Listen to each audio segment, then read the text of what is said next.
Hello and welcome to this week's edition of Talk on Nevada. I'm Andy Matthews, and this week we're going to be talking with Geoff Lawrence, a fiscal policy analyst at the Nevada Policy Research Institute, about the Interim Finance Committee. Geoff, thanks for joining us. Thanks, Andy. Always good to be here.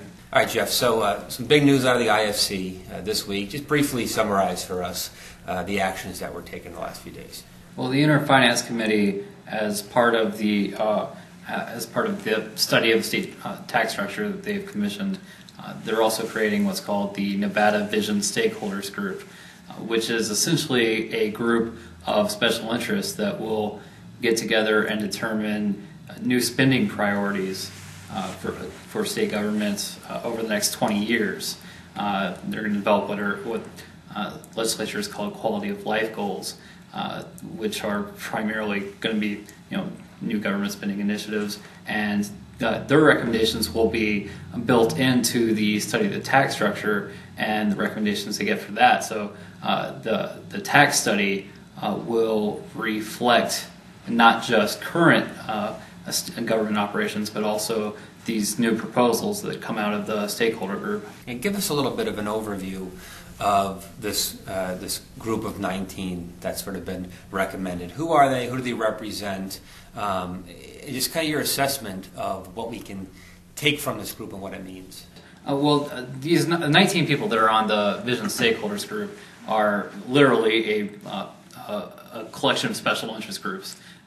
Most of them coming from the public sector or groups that get money from the public sector. So public employee unions are represented there, local municipal jurisdictions, county level governments are there, people that contract with state government are there. So a lot of what you might call tax eaters, or people who are receiving tax dollars, are on there, and the only significant private sector interests that are there are representatives there's one representative from the mining industry and two from the gaming industry. So it looks like this group of 19 people is going to be developing all these recommendations for new government spending, and because legislators know they have to get buy-in from mining and gaming in order for this whole process to go anywhere, they've included those interests, and basically they're going to make sure that they're not the ones on the hook for paying for all this. So it will probably go. In fact, they're explicitly supposed to examine a new broad-based business tax. So that's probably what their recommendation will be out of this. Isn't it true, though, Geoff, that Nevada does need some type of a vision? It seems every couple of years we're faced with some kind of fiscal crisis. We've got a massive budget deficit. We've got one now. I think by some estimates, of all the states, we're fifth worst in terms of the fiscal shape that we're in. And it just seems like the way we're doing it right now just isn't working. We keep having one fiscal problem, a set of fiscal problems after another. So isn't it a legitimate thing for them to say, look, let's get a group together, people who understand some of these issues, and really plot a sensible course for the future of our state? What's wrong with that? Well, there's two sides to that, Andy. In fact, there is a problem with the way we do it now, and the problem is what we call tax and spend problem. It's not because we haven't had enough money to fund essential services. The fact is, whenever there's a boom period when state government is generating more revenue than they expected, they use that revenue to create new programs. So in 2005, 2007 legislative sessions, it created a whole host of new programs, whether it's full-day kindergarten or these other initiatives. And then when the business cycle tanks out again, revenues are down, and they no longer they might have the money to fund what previously had been defined as essential services, but now they can't fund these new programs they just created. So they have to raise tax rates again. And after a while, state government is taking higher and higher percentages of the personal income of all Nevadans. So that's really the problem, is this tax and spend cycle.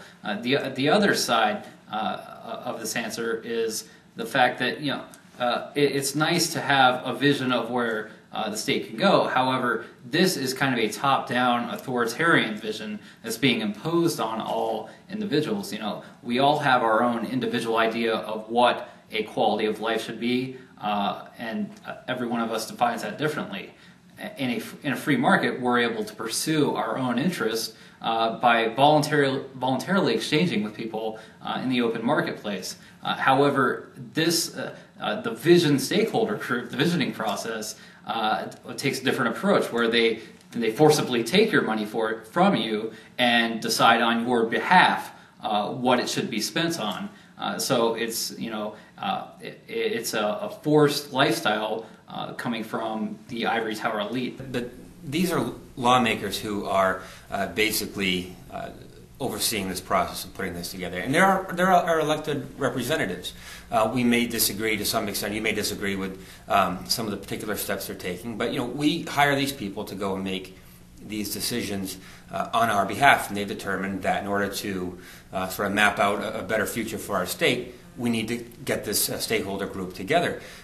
To question the legitimacy even of doing this, doesn't it sort of undermine the very idea of representative government to do that? Because these are people that we elected, and they're making decisions on our behalf.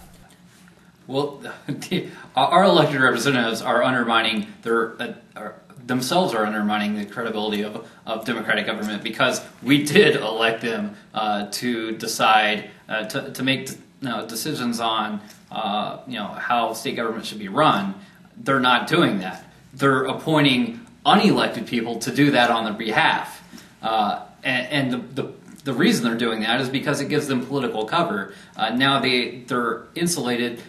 They're getting the policy recommendations that they themselves want to see. Higher taxes, higher spending, but it's coming through somebody else's name. So without their name attached to it, there's less democratic accountability for it, and they might feel that voters won't respond to them in the same negative way that they might otherwise do. You've taken issue specifically in some cases with the makeup of this 19-member group.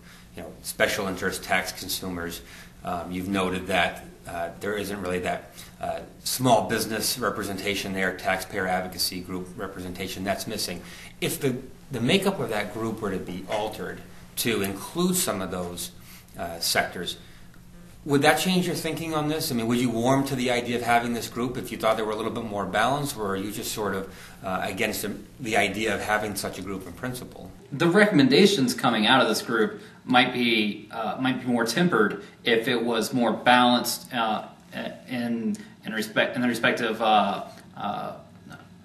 advocating on behalf of taxpayer or small business or something like that. However, just the existence of this group in and of itself is bad, because the recommendations were kind of predetermined about what was going to come out of this. When the legislature, the impetus for this group came from Senate Concurrent Resolution 37, which was passed in the last session, and the language of that resolution said explicitly that they're going to look at how to implement a broad-based business tax. So that recommendation was already there before the group even existed. So we already know some of the it's tilted in one direction, and we know what the result will be.